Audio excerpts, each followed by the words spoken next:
আমরা ঠান্ডা মাথায় ভাবি না, ঠান্ডা মাথায় ভাবতে হবে, ধৈর্যশীল হতে হবে। ইন্নামা সাবরু ইনদা সাদামাতিল উলা। বিষ্ণু বলেছেন, বিপদের প্রথম ধাক্কায় যে সবর ধারণ করতে পারে সেই তো সবুর। এজন্য বিষ্ণু দোয়া করতেন, আল্লাহুম্মা জাআলনি সাবুরা, আল্লাহ আপনি আমাকে ধৈর্যশীল বানান। ওয়া জাআলনি শাকুরা, আপনি আমার শুকরগুজার বান্দা বানান। বিশ্বনবীর যে ধৈর্যশীল, বিশ্বনবীর যে শুকরগুজার পৃথিবীর কেউ আছে? কথা বলেন।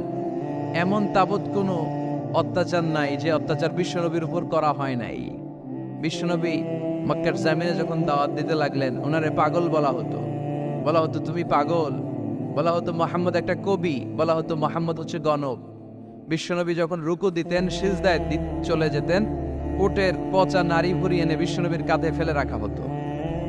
বিশ্বনবীর গলার মধ্যে রশি ধরে টান দেয়া হতো। কয়েকবার বিশ্বনবীর এই ঘাড়ের এই চামড়া ছিঁড়ে গিয়েছে, একবার চাদর টান দেওয়ার কারণে, আরেকবার